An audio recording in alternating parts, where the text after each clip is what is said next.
Hi everyone, I'm TJ, and today I'm going to introduce you to a technique using your sewing machine to stitch out designs for quilt patterns that have feature blocks in them. You'll do this prior to piecing your quilt together, and the effect is really great. I'll be using a 12 weight Perle Cotton, and yes, you can use this in your sewing machine. So stay tuned as I get you set up to be able to do this technique yourself.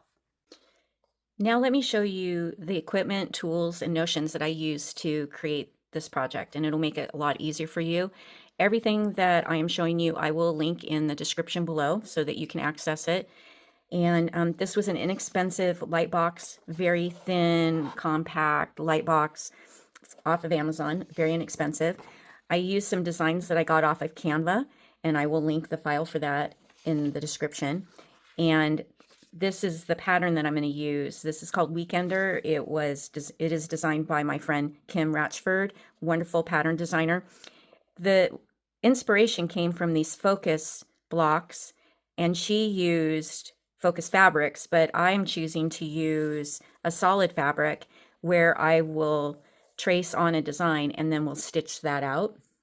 So I have all of my blocks cut for that. And I also went ahead using the same fabric, but a scrap piece. This will be my test swatch that I'll test the tensions out on, make sure that the threads are lying exactly how I wanted. I use two pieces of, I have two pieces of computer paper here, and I'm using this as a backing for my fabrics. And I'll stitch through the fabric and the computer paper, and it just helps the stitching sit on top of the fabric a little bit better. It stabilizes the fabric. You'll also need, I'm using the friction pins. These are heat erasable, so with heat they erase. But I recommend that you do test whatever pin that you choose to use to make sure that it will erase, because sometimes we don't always hit the lines exactly as they are on the fabric, and so you want to be able to get rid of those when we're done. So these work great, the friction. You will want a free motion foot similar to this. This is for a Bernina. Or if you're fortunate enough to have the BSR foot, which is a stitch regulator for a Bernina, this is what I use.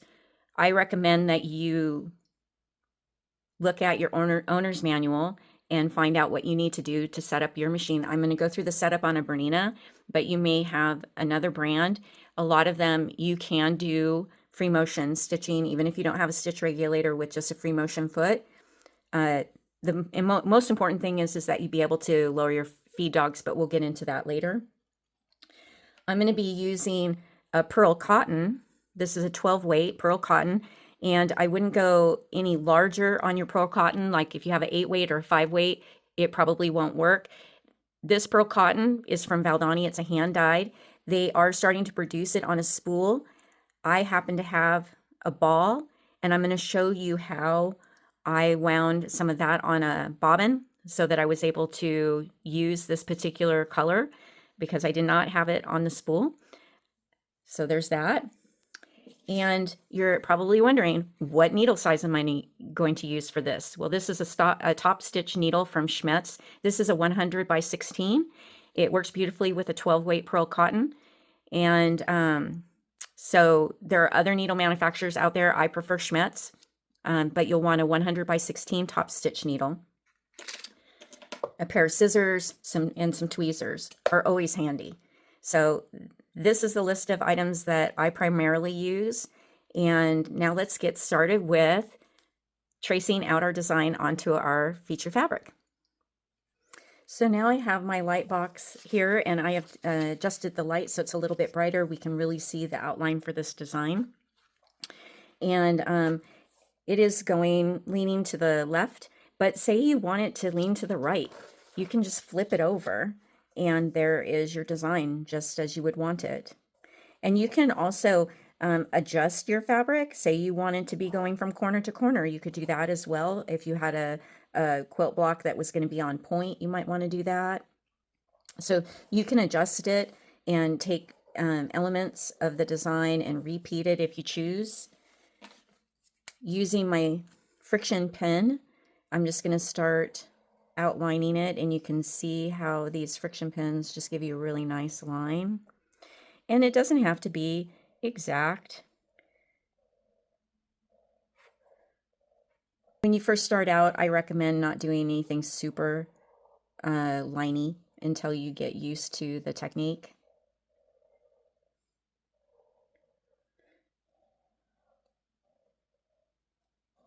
And you can see that it's not perfect, but that's okay because we're going to stitch and then those lines are going to go away. I also recommend that if you want to just get warmed up on your practice piece, to just go ahead and draw it out again real quickly so that you warm yourself up to doing some free motion stitching on your practice swatch before you start working with your feature blocks for your quilt or however you're going to use them. I also think that this would be a really great thing to use as a feature on a pillow with some other piecing around it. There's so many wonderful applications for this. And you can just see, I mean, this just takes less than a minute to draw out. It doesn't need to be overly complicated, which is what I generally end up doing. So you can see there that we have it all stitched out, and now it's time to go set up our machine for stitching. So now let's wind our bobbin. I have a ball of the 12 weight Perle Cotton from Valdani, and I have a little bucket below me here, which I'm just going to drop that skein down into. I'm going to bring the thread through the first guide and go around the tension disc. I'm going to wrap it around my bobbin several times and then set it to wind. And you can see how easily it goes on there. We don't need a whole lot, so I'm going to stop it there and cut my thread. And now we're ready to load this into the sewing machine. So I'm sewing on a B790 Bernina, and before I start any project, I always like to take my stitch plate off, make sure that there's no chunks floating around, and give it a little going over. Before I set my bobbin, I'm also going to oil my bobbin area. So a little drop there, a little drop here. Doesn't take a whole lot. And get that back in place. I'm using a 35 weight machine thread from Valdani. They actually do make thread for your machine as well as embroidery threads. And I like to use a 35 weight with a 12 weight Perle Cotton. So now we have that all cleaned up and ready to go. We can close that up. We can attach our table. And this is our Perle Cotton that we have here. I am going to use the upright spindle and just do our normal threading. And we'll get ourselves a 100 by 16 top stitch needle. And I find if you can find the back of your needle, and if you pre-thread your needle before putting it on the machine, because we are working with a little thicker thread, it does make it easier to thread. Here we go. And this, by identifying where the back of the needle is, which is the flat side, then you know that you've got the thread going through the eye from front to back, because that's very important. We'll use our little tool here to make sure that our needle's in there good and tight. Now we'll attach our BSR foot. When we plug it in, our screen is going to ask us to lower our feed dogs, and they are lowered. And now it is recognizing that we have the BSR foot on with our screen here. Now we'll start doing a test to see what our tension is like. Perhaps maybe we might need to adjust the... Now we're ready to test to see if we need to adjust any of the tensions with the top and the bottom thread. So now we're ready to start doing some practice stitching.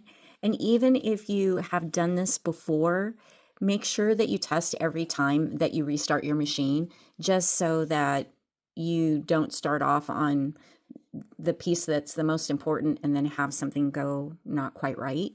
So I'm going to go ahead and lower my presser foot, and I'm going to send my needle down and bring it back up through to bring up the bobbin thread. I like to hold the threads on top, even though we'll eventually put them behind when we're done stitching. I just like to hold onto them when I get started. And now we'll just start making some wavy lines to test out the tension.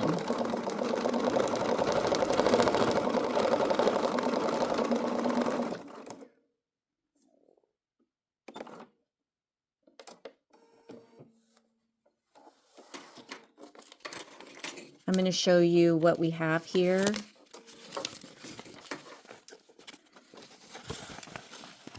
So I'm hoping you can see this. You can see how it got just a little bit wavy, and it's not too bad, but I feel like the top thread is a little bit loose. So I'm going to tighten that top thread, see if we can bring it back down into the fabric a little bit more.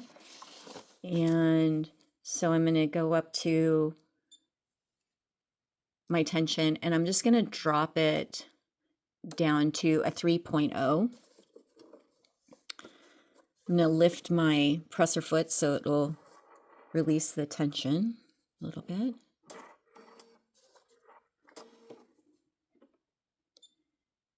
I'm going to draw my bobbin thread up just like I did before. And let's see how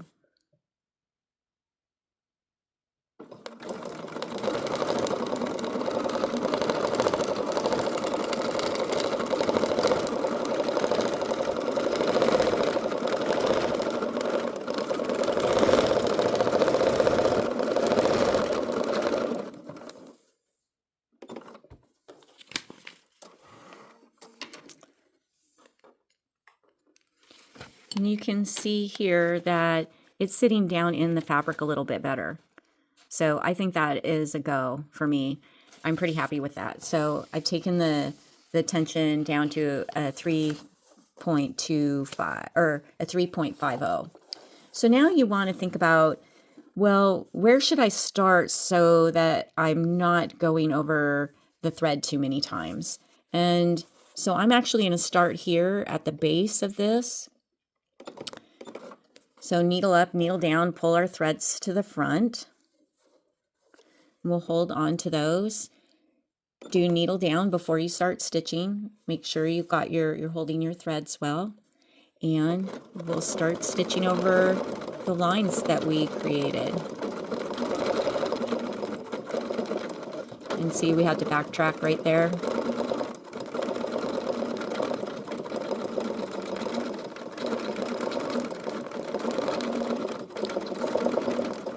It's addicting, I will tell you. I really love doing this.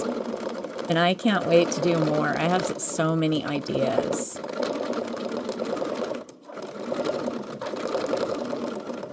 And if you don't get right on the line, that's okay. If you're looking for an artisan quality what you're doing, this isn't, you know, a digitized pattern.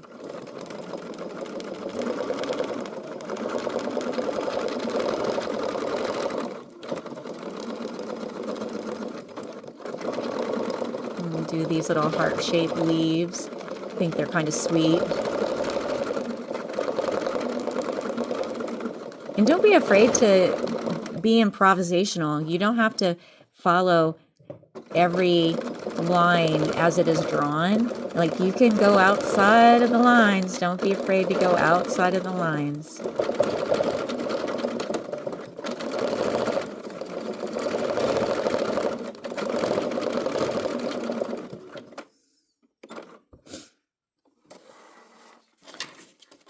Lift our presser foot, and so you can see the design stitched out here.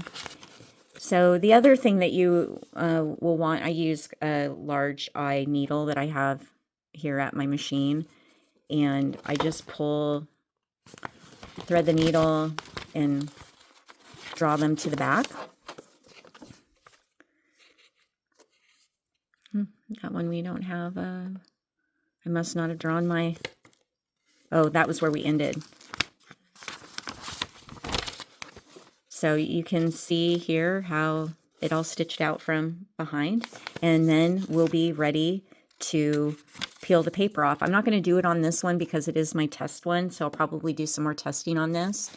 So yeah, anytime you change out your upper thread, maybe you want to use different threads with different designs, you would want to test when you change out your thread. And I'm going to go ahead and stitch out the final one, and I'll show you how I remove the paper. Now that we've finished stitching out our designs, it's time to remove the paper backing. I have already knotted the threads that we pulled through to the back, and so I'm just going to trim those off. And now with our tweezers, we will start to remove the paper. So I like to fold it back and kind of pinch it, and the stitching perforates the paper, and so it comes out quite easily. And so we'll tear off the major portions, and you do want to be a little bit gentle, as that you don't want to pull the stitches too much, but they're relatively sturdy. So once we get the majority of our paper off, now we can just fold back and slip our tweezers underneath, and you can just see how it comes out quite easily. And I will place my tweezers along that seam line so that we can eliminate leaving too much residue from the paper, especially down here in these points where we have a little bit more stitching.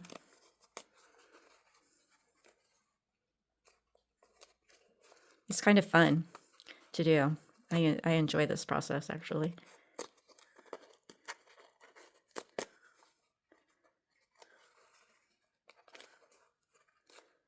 And if you have little bits like this, the points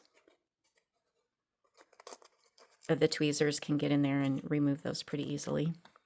Sometimes you'll end up with little bits like this, and you can kind of scrub them out.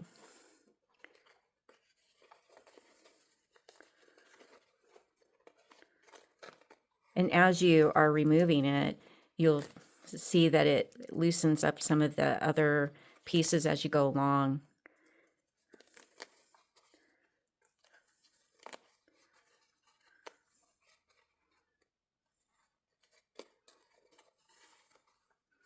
Just a couple more to go.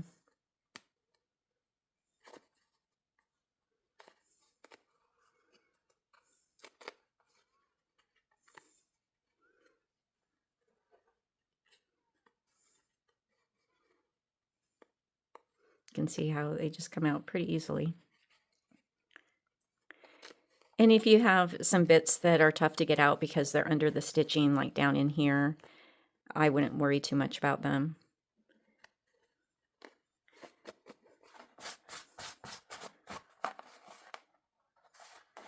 And you can see it came out really easily, and now our design is done. Now that we have finished stitching and removing the paper backing, it's time to press and remove these stitch lines.